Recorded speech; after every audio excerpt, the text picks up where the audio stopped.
Bienvenue chaleureusement, chers téléspectateurs, dans la première partie de notre nouveau récit plein de frissons, d'émotions et de lourds secrets cachés sous les vagues de l'océan. Si c'est votre première fois ici, bienvenue dans notre famille de conteurs et d'auditeurs d'histoires palpitantes. Et si vous êtes des habitués, merci de continuer à être avec nous. Avant de commencer, veuillez appuyer sur « J'aime », écrire un commentaire en mettant le drapeau de votre pays ou que vous nous regardiez. N'oubliez pas de partager ce récit avec vos amis, et si vous n'êtes pas encore abonné, assurez-vous d'appuyer sur « S'abonner » et d'activer la cloche de notification pour ne manquer aucune partie de ce récit captivant. Maintenant, préparez-vous pour une histoire d'amour forcé, de dettes lourdes et du secret d'une créature extraordinaire qui surgit de l'obscurité. Nous commençons dans une belle ville moderne, construite au bord d'une mer aux eaux azurées, qui brillait sous le soleil du matin. Cette ville était connue pour ses petites maisons mais élégantes, dotées de grandes baies vitrées reflétant la lumière de la mer et de petits jardins remplis de fleurs de toutes les couleurs. Lorsque la douce brise marine soufflait, elle faisait volter les rideaux des fenêtres et apportait un parfum de sel mêlé au nectar des fleurs. C'était un endroit paisible, empreint de sérénité et de rêve. À l'intérieur de l'une de ces charmantes maisons vivaient le vieux Shiro et sa femme, ainsi que leurs 3 enfants. Leur vie semblait être un modèle à suivre. C'était une famille respectée, unie par l'amour et la solidarité. Leur premier enfant était Nana, âgée de 22 ans. Nana était une belle jeune fille au visage serein et aux yeux doux. Elle était douce, respectueuse et avait de grands rêves, étudier davantage, et un jour, ouvrir un centre d'aide pour les enfants démunis. Souvent, le soir, elle aimait s'asseoir près de la fenêtre, regardant les vagues de la mer, s'imaginant sa vie future et sa famille. Le deuxième était Baraka, un jeune homme de 15 ans, très intelligent et doté d'un talent pour faire rire. C'était le boute-en-train de la famille, faisant souvent rire ses parents et sa sœur même dans les moments difficiles. À l'école, il avait de bons résultats et les enseignants lui prédisaient un bel avenir. Le dernier enfant était Benjamin, âgé de 10 ans. Il était le plus enjoué de tous. Il aimait jouer au football sur le terrain avec les enfants du voisinage et rentrait souvent à la maison avec un uniforme plein de sable, mais un large sourire sur le visage. Le vieux Shiro était un homme d'affaires renommé dans cette ville. Il possédait une société de transport de marchandises au port. Ses navires transportaient des produits de différents pays vers et depuis le port de cette ville. Tout le monde le connaissait comme quelqu'un de travailleur, sage et serviable. Il n'aimait pas se vanter de sa richesse, mais vivait dans l'honneur et la dignité. Chaque dimanche, cette famille se promenait ensemble sur la plage. Ils déjeunaient assis sous un grand parasol de plage, riant et se racontant des histoires. Ceux qui les voyaient enviaient d'avoir une famille comme la leur. Mais comme c'est la nature de la vie, le bonheur ne dure pas éternellement sans épreuve. Un jour, le vieux Shiro reçut un appel téléphonique alors qu'il était dans son bureau au port. Son visage changea brusquement. L'un de ses navires, chargé de marchandises de grande valeur, avait perdu sa cargaison en mer à cause d'une violente tempête survenue dans la nuit. La perte était immense. Il répondit calmement, croyant que c'était un défi ordinaire dans le monde des affaires. Cependant, quelques jours plus tard, une autre mauvaise nouvelle arriva. Un autre navire avait pris du retard et une partie de la cargaison était signalée comme endommagée. Les clients commencèrent à se plaindre. Ses partenaires commerciaux commencèrent à l'éviter. Peu à peu, la situation de ses affaires commença à vaciller. À la maison, la famille commença à percevoir des changements. Le vieux Shiro ne rentrait plus tôt comme à son habitude. Il semblait préoccupé. Sa femme commença à lui demander à voix basse « Quel est le problème ?» Mais le vieux Shiro répondait brièvement « Ce sont juste des affaires de travail, ça va passer. » Mais les choses ne passèrent pas. Les créanciers commencèrent à venir à la maison. Le premier jour, ils vinrent respectueusement. Le deuxième jour, ils parlèrent d'une voix plus sévère. Les jours suivants, ils vinrent avec des documents à la main. Les voisins commencèrent à chuchoter. Certains regardaient avec compassion, d'autres avec moquerie. Des appels menaçants commencèrent à arriver la nuit. Alors que la famille dormait, le téléphone sonnait brusquement. Et une voix grave de l'autre côté disait « Payez votre dette avant que nous ne passions à l'action ». Sa femme entendit ces voix à plusieurs reprises et son cœur commença à se remplir de peur. Baraka, à l'école, commença à entendre des mots moqueurs de la part de certains élèves qui avaient entendu parler des problèmes financiers de son père. Benjamin, bien que jeune, commençait à voir sa mère pleurer silencieusement dans la cuisine. Le vieux Shiro s'efforça de vendre certains biens pour rembourser une partie des dettes. Mais ce n'était pas suffisant. La perte était bien trop grande. Ses affaires commencèrent à fermer progressivement. Son bureau au port restait plus silencieux qu'à l'ordinaire. Un soir, alors que le vent marin soufflait avec force et que des nuages noirs s'accumulaient dans le ciel, le vieux Shiro reçut une lettre scellée d'un cachet officiel. Il l'ouvrit avec des mains tremblantes. C'était une lettre de mise en demeure finale. Elle indiquait clairement que s'ils ne remboursaient pas la totalité de la dette dans les 14 jours, leur maison serait officiellement saisie, tous leurs biens seraient confisqués, et lui ainsi que sa femme seraient emprisonnés pour défaut de paiement d'une dette légale. La lettre lui tomba des mains.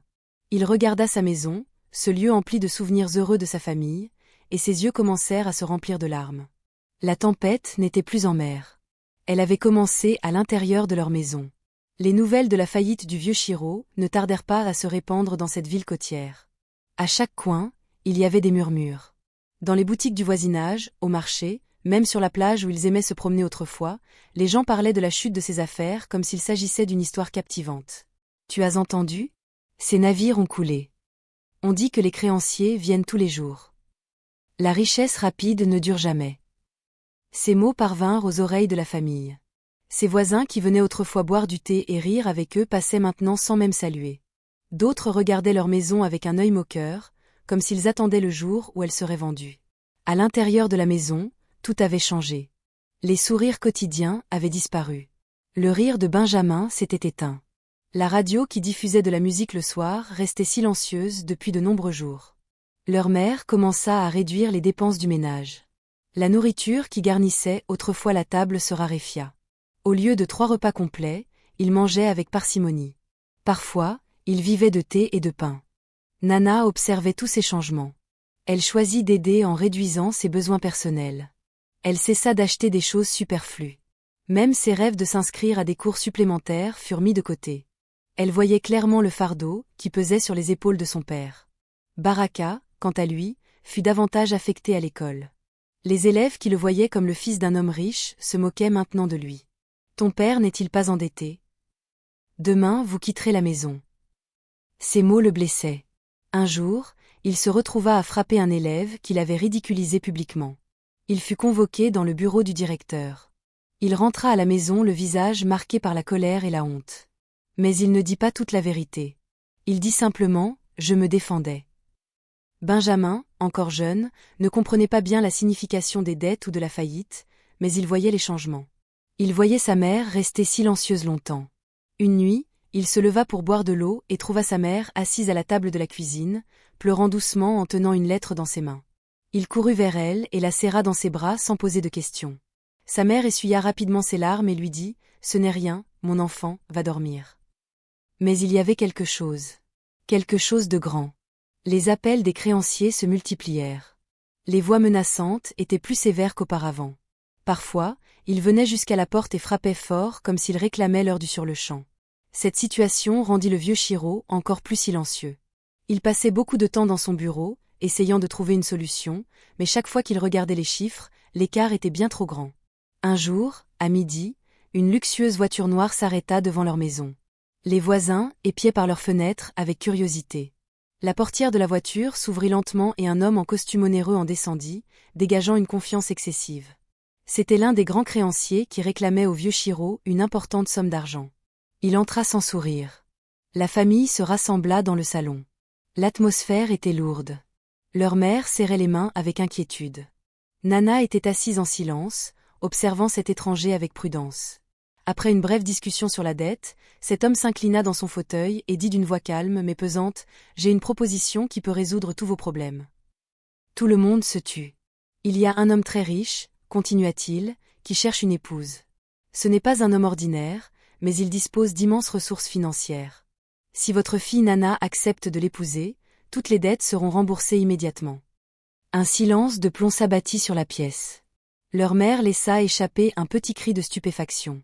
« Que voulez-vous dire » demanda-t-elle d'une voix brisée. « Ce que je veux dire est exactement cela. Un mariage arrangé. Personne n'ira en prison. Aucune maison ne sera saisie. Tout sera réglé. » Le vieux Shiro se leva brusquement. « C'est impossible. Vous ne pouvez pas transformer la vie de ma fille en marchandise. » Mais cet homme resta calme. « Réfléchissez bien. Il ne vous reste que quelques jours avant que les procédures judiciaires ne commencent. C'est votre dernière chance. » Il se leva et s'en alla, laissant derrière lui un silence lourd qui s'étendait comme une ombre obscure. Après la fermeture de la porte, la mère se mit à pleurer à voix haute. « Que ferons-nous » demanda-t-elle dans la douleur. Baraka semblait déconcertée. « C'est absurde. Nous ne pouvons pas donner notre sœur pour de l'argent. Benjamin regardait les visages de ses parents sans vraiment comprendre, mais il ressentait la peur. Nana ne dit rien. Elle restait assise en silence, le cœur battant à toute vitesse. Cette idée la bouleversait, épouser un inconnu à cause d'une dette. Mais elle pensait aussi à la prison, à la honte, à la perte de leur maison. Ce soir-là, la maison était plus silencieuse qu'à l'ordinaire. Tout le monde alla dans sa chambre tôt, mais personne ne dormit. Nana, dans sa chambre, entendait les voix de ses parents parlant à voix basse dans le salon.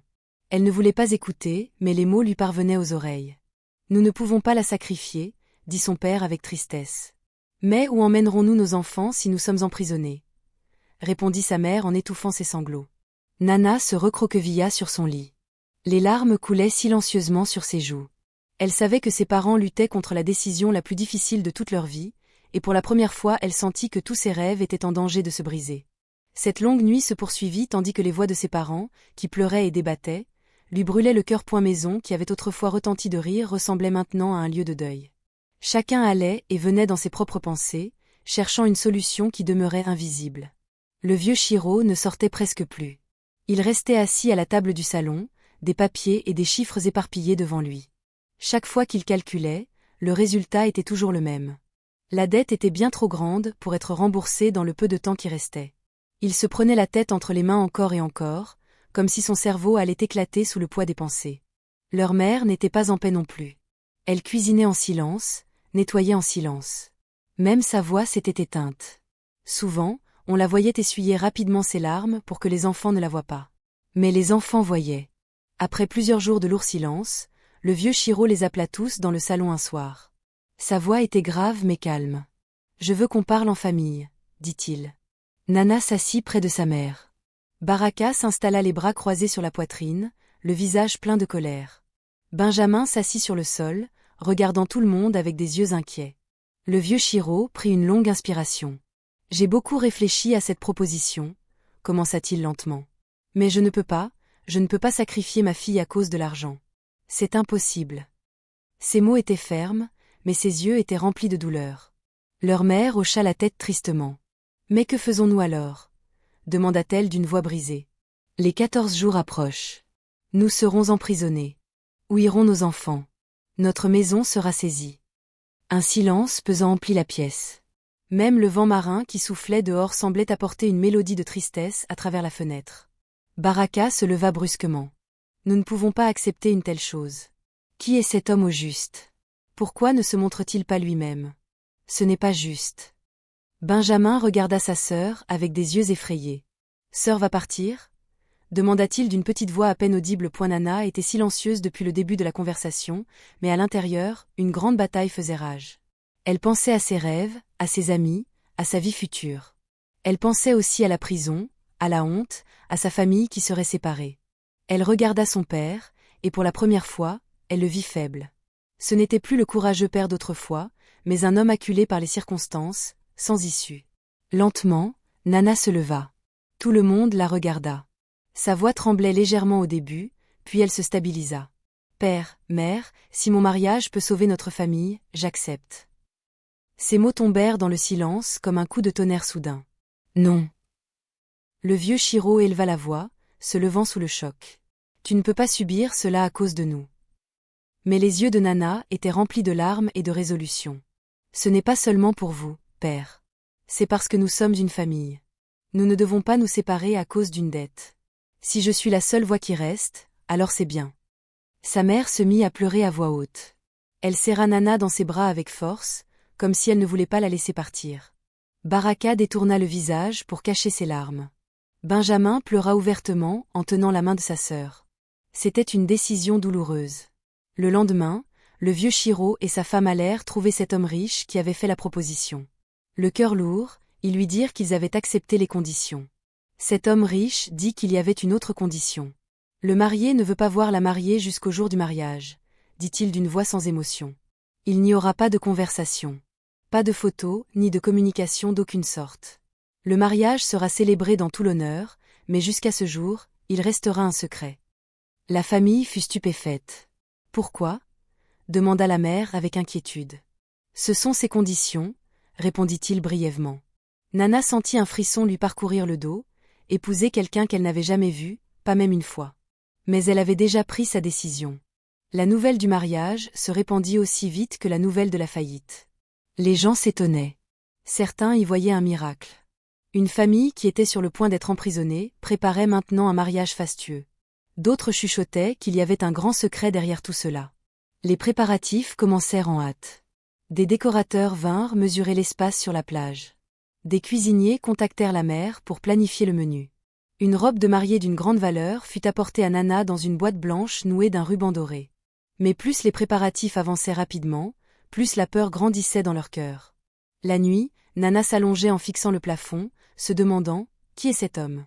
Quel âge a-t-il ? Quel genre de personne est-il ? Pourquoi se cache-t-il ainsi ?» Il n'y avait pas de réponse.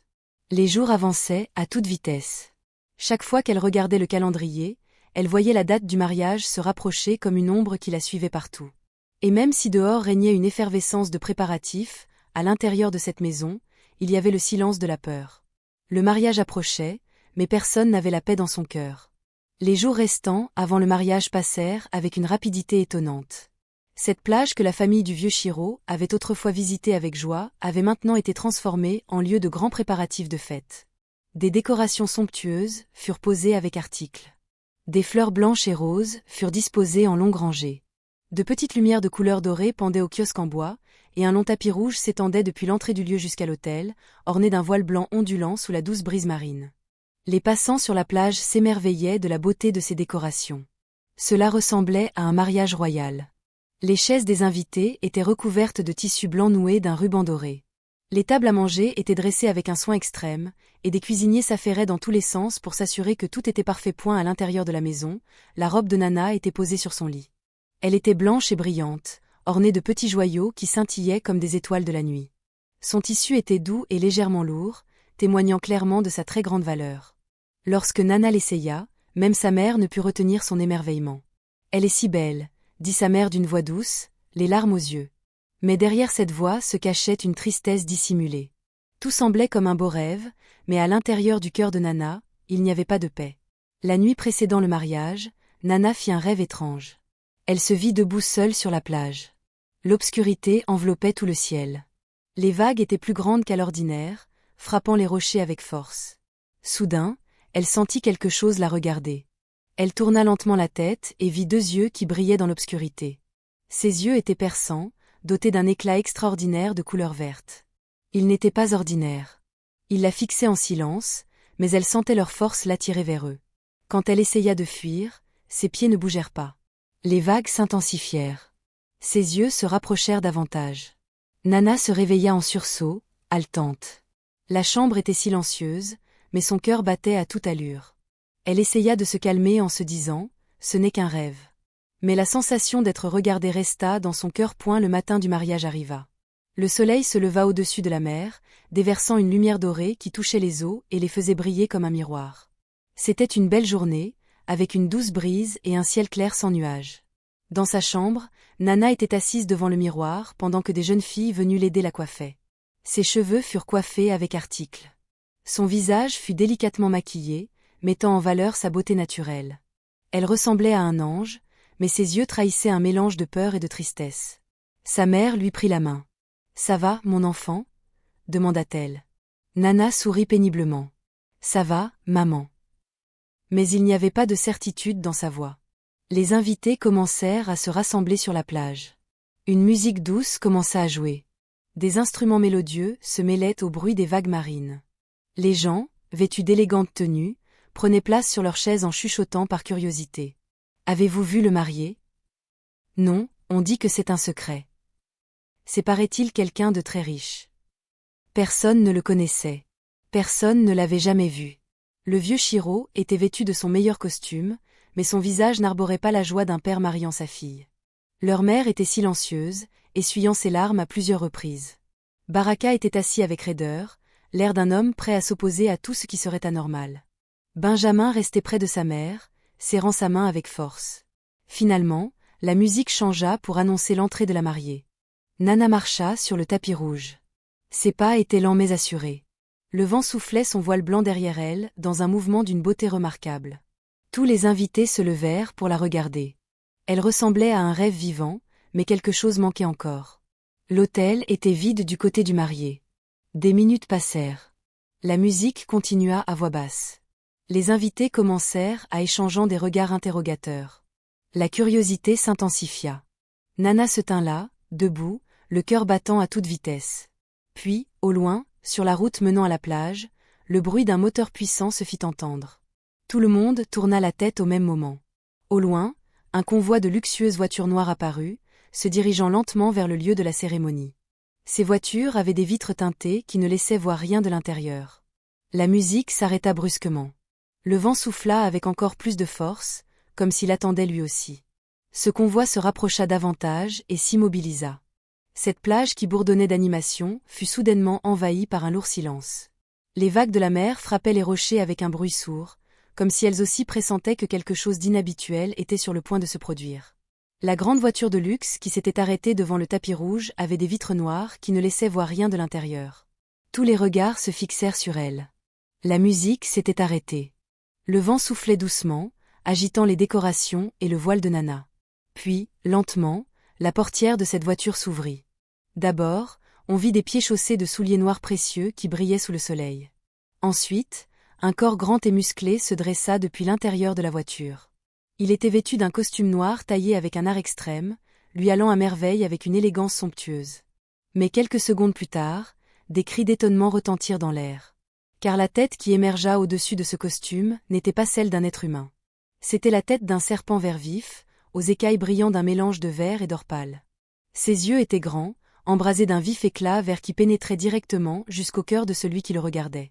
Sa longue langue bifide sortait lentement de sa bouche comme celle d'un vrai serpent, puis y rentrait avec un calme terrifiant. Les invités poussèrent des cris. « Qu'est-ce que c'est ? C'est impossible.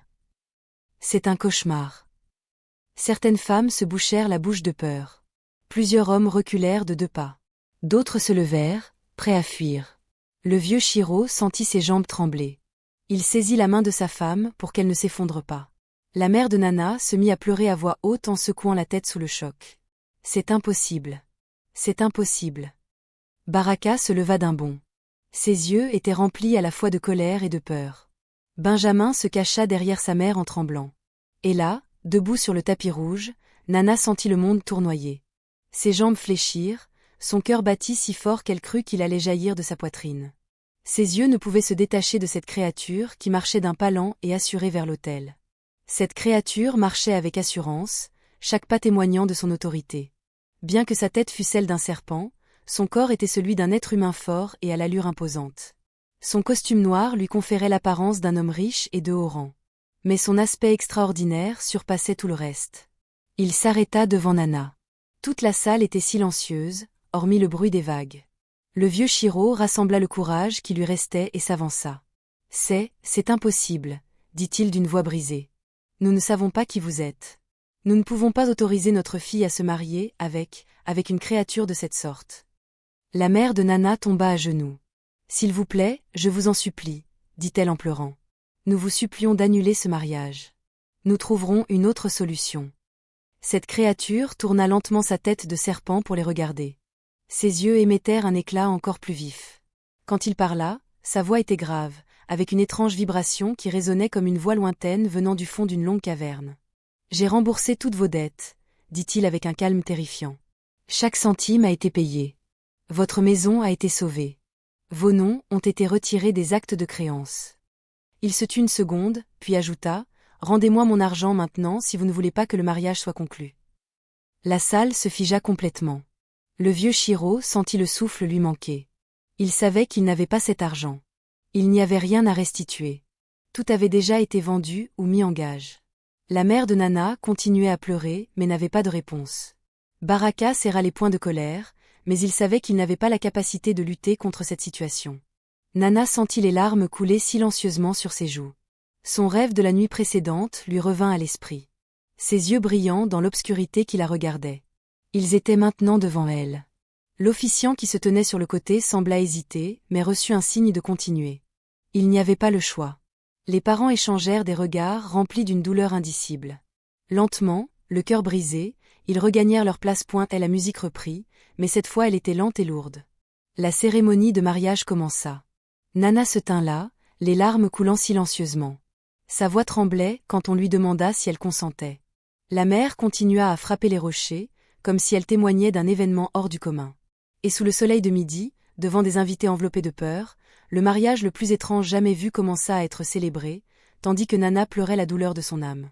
La cérémonie se poursuivit sous un ciel lourd, comme si même le soleil s'était voilé. La voix de l'officiant se lisait mécaniquement, mais elle sonnait lointaine comme une voix venant d'un rêve. Les invités n'osaient pas parler. Il n'y avait pas de sourire. Pas de rire. Il y avait la peur silencieuse qui régnait dans chaque recoin de la plage. Nana se tint devant cette créature, les mains tremblantes. Sa robe blanche s'envolait sous le vent marin. Mais sa beauté ne pouvait cacher la tristesse qui habitait ses yeux. Les larmes coulaient silencieusement sur ses joues ornées de maquillage nuptial. Cette créature se tint droite, son costume noir brillant sous la lumière du jour. Ses yeux verts scintillaient d'un calme terrifiant. Aucune émotion n'était visible sur son visage de serpent. Pas de joie. Pas de colère. C'était un visage d'autorité et de mystère. « Acceptez-vous » demanda l'officiant d'une voix qui tremblait légèrement. Nana avala sa salive péniblement. Elle regarda son père quelques secondes. Le vieux Shiro tremblait, les yeux rougis par les larmes qu'il s'efforçait de retenir. Sa mère couvrit sa bouche de sa main en pleurant silencieusement. D'une petite voix brisée, Nana dit « J'accepte ». Ces mots tranchèrent le silence comme un couteau. La créature donna sa réponse de sa voix grave et vibrante « J'accepte ». La bague fut glissée au doigt de Nana. Son doigt ressentit un froid inhabituel, comme si cette bague venait des profondeurs de l'océan. Elle se retint de s'effondrer. Le mariage fut déclaré conclu. Il n'y eut pas d'applaudissements de joie.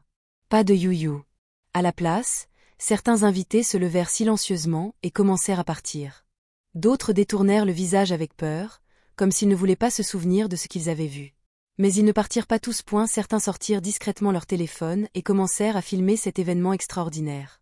Des photos et des vidéos commencèrent à se diffuser avant même que le soleil ne se couche.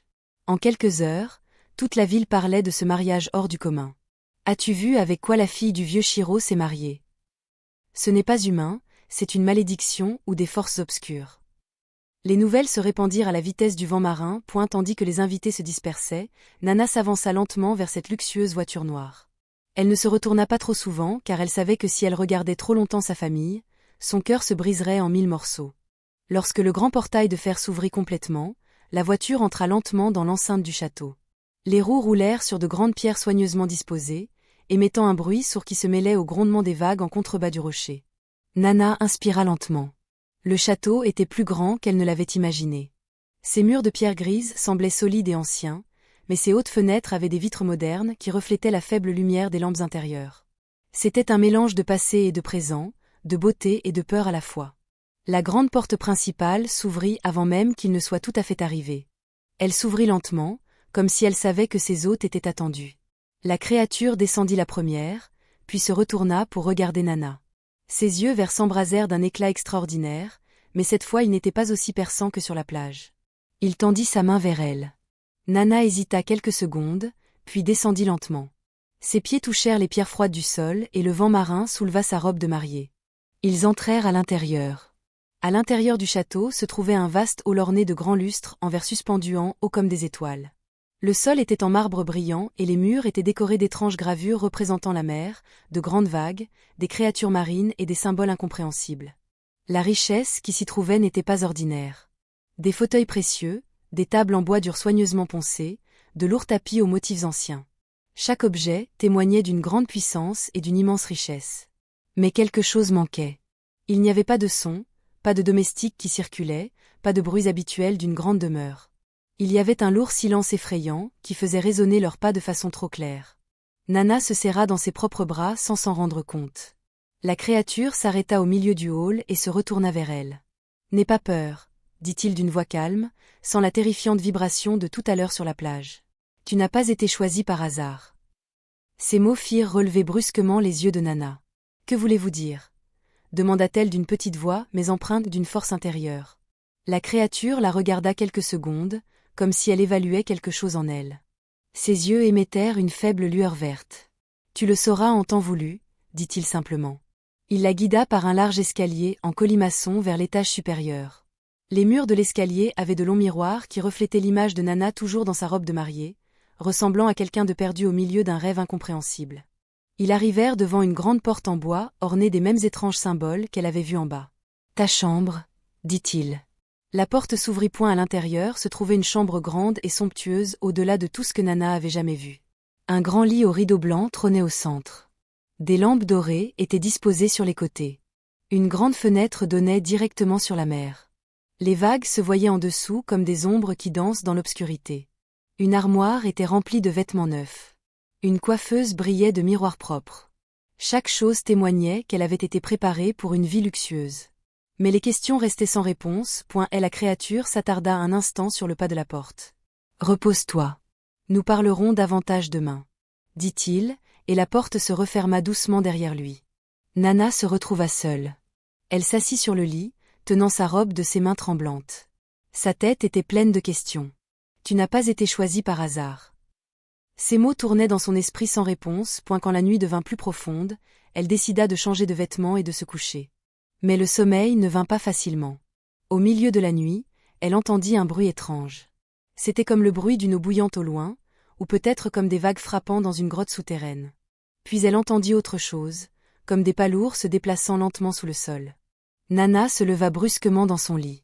Ces sons semblaient provenir du sous-sol du château, comme s'il y avait quelque chose qui vivait ou travaillait sous ce bâtiment. Son cœur commença à battre à toute allure. Lentement, elle descendit du lit et s'approcha de la fenêtre. Elle tira le rideau de côté et fixa le noir de la mer. Pendant quelques secondes, il n'y avait rien. Puis, au loin, dans les eaux, elle vit une lumière verte briller depuis les profondeurs de la mer. Cette lumière ressemblait à l'éclat des yeux de cette créature, perçant les eaux avec une force extraordinaire. Nana plissa les yeux, et c'est alors qu'elle vit. Une grande silhouette à la forme incompréhensible commençait à remonter depuis les profondeurs de l'eau. Elle se mouvait lentement vers le rocher sur lequel le château était construit. Son cœur s'arrêta une seconde. Sous les eaux, il y avait quelque chose. Et cette chose s'approchait du château. Et c'est ici que se termine la première partie. Nana a été laissée seule dans ce château extraordinaire, entourée par les vagues déchaînées de la mer. Dans les profondeurs de l'eau, une lumière verte brille et une grande silhouette s'approche. Quel est le secret de cette créature? Nana est-elle vraiment en sécurité? Ou son mariage est-il le début de quelque chose de bien plus grand, hors du commun? Tout cela, nous le saurons dans la deuxième partie. Si vous avez apprécié ce récit, n'oubliez pas d'appuyer sur « J'aime », d'écrire un commentaire en mettant le drapeau de votre pays, de partager avec vos amis, et si vous n'êtes pas encore abonné, appuyez sur « S'abonner » et activez la cloche pour ne pas manquer la suite. Le voyage ne fait que commencer. Rendez-vous dans la deuxième partie.